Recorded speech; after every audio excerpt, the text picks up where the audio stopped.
ನೇಕಾರರು ಅವರು 4 ತಲೆಮಾರುಗಳಿಂದ ವೃತ್ತಿಯನ್ನು ಇನ್ನೂ ಮುಂದುವರಿಸ್ಕೊಂಡು ಬಂದಂಥ ವ್ಯಕ್ತಿಗಳನ್ನ ಗುರುತಿಸಿ ಅವರಿಗೆ ಪ್ರಶಸ್ತಿಯನ್ನು ನಾವು ನಮ್ಮ ಪಕ್ಷದ ವತಿಯಿಂದ ನೀಡಿದ್ದೀವಿ. ನಮ್ಮ ಇದರಿಂದ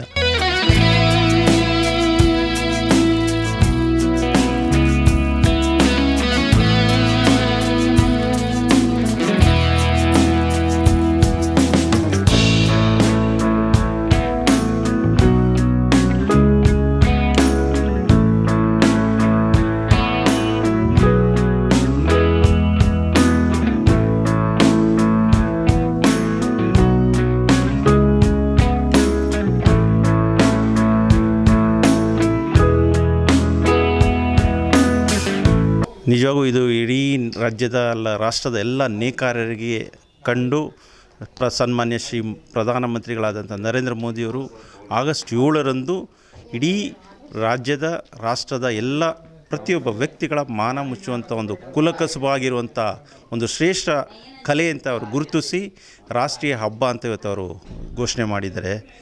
ಆ ಒಂದು ರಾಷ್ಟ್ರೀಯ ಹಬ್ಬದನ್ನು ನಾವು ರಾಜ್ಯದಲ್ಲಿ BJP ಪಕ್ಷದ ವತಿಯಿಂದ ಇಂದು ಆಚರಣೆ ಮಾಡಿದರು. ರಾಜ್ಯಾಧ್ಯಕ್ಷರಾದಂಥ BY ವಿಜೇಂದ್ರ ಹಾಗೂ ಎಲ್ಲರೂ ಆಗಮಿಸಿದರು.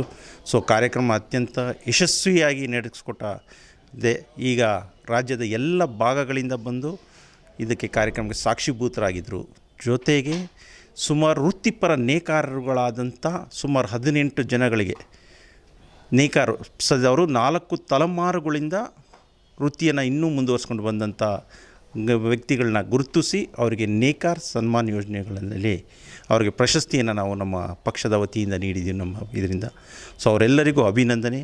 ಹಾಗೂ ಈ ಒಂದು ಕಾರ್ಯಕ್ರಮಕ್ಕೆ ಆಗಮಿಸಿ ತಮ್ಮ ಕಾರ್ಯಕ್ರಮ ಯಶಸ್ವಿ ಮಾಡಿಕೊಟ್ಟ ರಾಜ್ಯದ ಎಲ್ಲ ನೇಕಾರ ಬಂಧುಗಳಿಗೆ ಹೃದಯಪೂರ್ವಕ ನಮನಗಳನ್ನು ನಾನು ಸಲ್ಲಿಸ್ತಿದ್ದೀನಿ. ಹಾಗೆ ಪ್ರಧಾನಮಂತ್ರಿಗಳು ಘೋಷಣೆ ಮಾಡಿದಂಥ ಒಂದು ಈ ಕಾರ್ಯಕ್ರಮ ಇಂದು ಇಡೀ ರಾಷ್ಟ್ರದಾದ್ಯಂತ ನಡೀತಾ ಇರೋದು ತುಂಬ ಅವಿಸ್ಮರಣೀಯ ಅಂತ ನಾನು ಹೇಳ್ತೀನಿ. ಇದಕ್ಕೆ ನಾನು ಇಡೀ ನಮ್ಮ ನೇಕಾರ ಬಂಧುಗಳ ಪರವಾಗಿ ಸನ್ಮಾನ್ಯ ಶ್ರೀ ಪ್ರಧಾನಮಂತ್ರಿಯವರಿಗೆ ಹೃದಯಪೂರ್ವಕ ನಮನಗಳನ್ನು ನಾನು ಸಲ್ಲಿಸಿ ನಾನು ಹೇಳಿ ಮಾತು. ಸರ್, ಇವತ್ತು ನೇಕಾರ ಬಂಧುಗಳು ಎಷ್ಟು ಜನ ಭಾಗವಹಿಸಿದ್ರು? ಸರಿಸುಮಾರು ಒಂದು 500 ಜನಗಳು ಭಾಗವಹಿಸಿದರು. ಹಾಗೆ ರಾಜ್ಯದ ಎಲ್ಲ ಭಾಗಗಳಲ್ಲೂ ಇವತ್ತು ಹಾಗೂ ರಾಷ್ಟ್ರದ ಎಲ್ಲ ಭಾಗಗಳಲ್ಲೂ ಪ್ರಧಾನಮಂತ್ರಿ ಸಹಿತ ಈ ಕಾರ್ಯಕ್ರಮವನ್ನು ನಡೆಸ್ತಾ ಇದ್ದಾರೆ. ಸೊ ಅವರೆಲ್ಲರಿಗೂ ರಾಷ್ಟ್ರೀಯ ಹಬ್ಬವಂತೆ ಇವತ್ತು ನಾವು ಆಚರಣೆ ಮಾಡ್ತಾಯಿದ್ದೀವಿ ನೇಕಾರರಿಗೆ. ಸೊ ಹಾಗಾಗಿ ಈ ಹಬ್ಬಕ್ಕೆ ಪಾಲ್ಗೊಂಡಂಥ ಎಲ್ಲ ನಾಡಿನ ಬಂಧುಗಳು ಹಾಗೂ ರಾಷ್ಟ್ರದ ಬಂಧುಗಳಿಗೆ ಪ್ರಣಾಮಗಳು.